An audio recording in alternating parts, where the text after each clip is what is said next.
8 साल की लंबी प्रक्रिया के बाद प्रियंका गांधी के पति रॉबर्ट वाड्रा की कंपनी का लाइसेंस हुआ रद्द।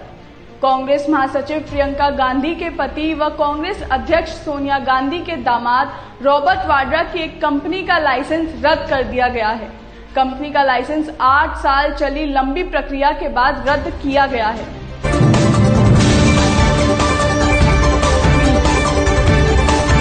आप देख रहे हैं अखबार। नमस्ते, आप देख रहे हैं अखबार और मैं हूं आपके साथ प्रियांशी जैन। हरियाणा सरकार ने कांग्रेस अध्यक्ष सोनिया गांधी के दामाद और कांग्रेस महासचिव प्रियंका गांधी के पति रॉबर्ट वाड्रा की कंपनी स्काईलाइट हॉस्पिटैलिटी का लाइसेंस रद्द कर दिया है। पूर्व मुख्यमंत्री भूपेंद्र सिंह हुड्डा की सरकार ने गुरुग्राम के शिकोहपुर में 3.52 एकड़ जमीन पर कमर्शियल कॉलोनी काटने के लिए यह लाइसेंस दिया था। चकबंदी विभाग के तत्कालीन महानिदेशक डॉक्टर अशोक खेमका ने इस जमीन का म्यूटेशन कर दिया था, जिसके बाद अब मामला राष्ट्रीय स्तर पर सुर्खियों में आया। हरियाणा की भाजपा सरकार 2014 में सत्ता में आई थी। तब भाजपा ने हुड्डा सरकार द्वारा दिए गए इस लाइसेंस पर खूब राजनीति की और कांग्रेस की घेराबंदी की थी। करीब 8 साल की लंबी प्रक्रिया के बाद नगर एवं ग्राम आयोजन यानी टाउन एंड कंट्री प्लानिंग विभाग ने इस जमीन के लाइसेंस को गलत ठहराते हुए उसे रद्द करने के आदेश जारी कर दिए हैं। जिस जमीन के लिए यह लाइसेंस जारी हुआ था, उस पर अब कोई निर्माण कार्य भी नहीं हो सकेगा। इस जमीन का लाइसेंस नवीनीकरण कराने के लिए डीएलएफ के हरियाणा सरकार के पास आवेदन कर रखा था। आरोप है कि हरियाणा की हुड्डा सरकार ने रॉबर्ट वाड्रा की कंपनी को यह जमीन काफी सस्ती कीमत पर दी, लेकिन बाद में अधिक कीमत पर इसे डीएलएफ को बेच दिया गया। पूरे मामले की जांच कराने के लिए हरियाणा सरकार ने जस्टिस एस.एन. ढींगरा की अध्यक्षता में एक आयोग का गठन किया था। इस आयोग की रिपोर्ट भी काफी दिनों तक सरकार के पास पड़ी रही। हालांकि यह रिपोर्ट कभी सार्वजनिक नहीं हुई, लेकिन छन छन कर रिपोर्ट के खास बिंदु बाहर आते रहे।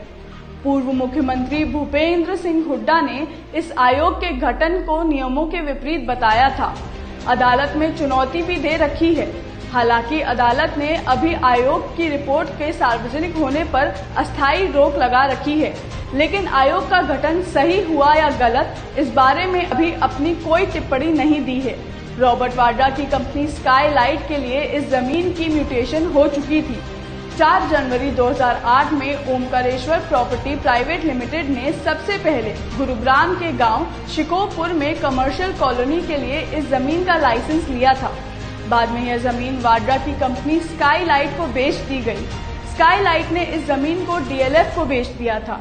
तब नए टाइटल के साथ स्क्रूटनी फीस जमा कराते हुए सरकार के पास आवेदन किया गया था। 28 मार्च 2008 को 2.701 एकड़ की जमीन का लेटर ऑफ इंटेंट जारी हुआ। साथ ही 30 दिनों में सभी कंप्लायंस पूरा कराने के लिए कहा गया। 22 अगस्त 2008 में डीएलएफ रिटेल डेवलपमेंट ने कंप्लायंस जमा कर दिया। साथ ही स्काईलाइट के साथ कोलैबोरेशन एग्रीमेंट भी जमा कराया गया, यानी प्रोजेक्ट पूरा कराने की जिम्मेदारी डीएलएफ की हो गई।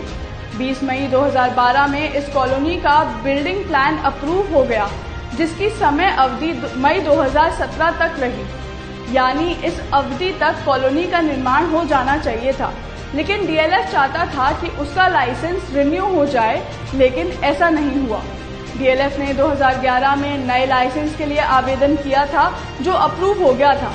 90 दिनों के दस्तावेज जमा कराने थे, लेकिन समय बढ़ाने की मांग की गई। सेल डीड जमा कराने के बाद लाइसेंस ट्रांसफर कराने के लिए सरकार के पास आवेदन किया तो उसकी जांच हुई।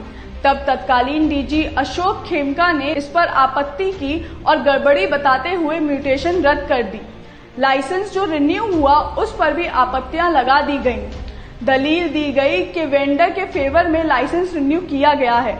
इसके बाद लगातार प्रशासनिक कार्रवाई चलती रही। अब अगले किसी आदेश तक इस जमीन पर कोई भी निर्माण नहीं हो सकेगा। इस पूरे मामले में अब प्रदेश की सियासत गरमाने के पूरे आसार हैं। फिलहाल के लिए इतना ही। ऐसी और खबरों के लिए बने रहें हमारे साथ और देखते रहें अखबार।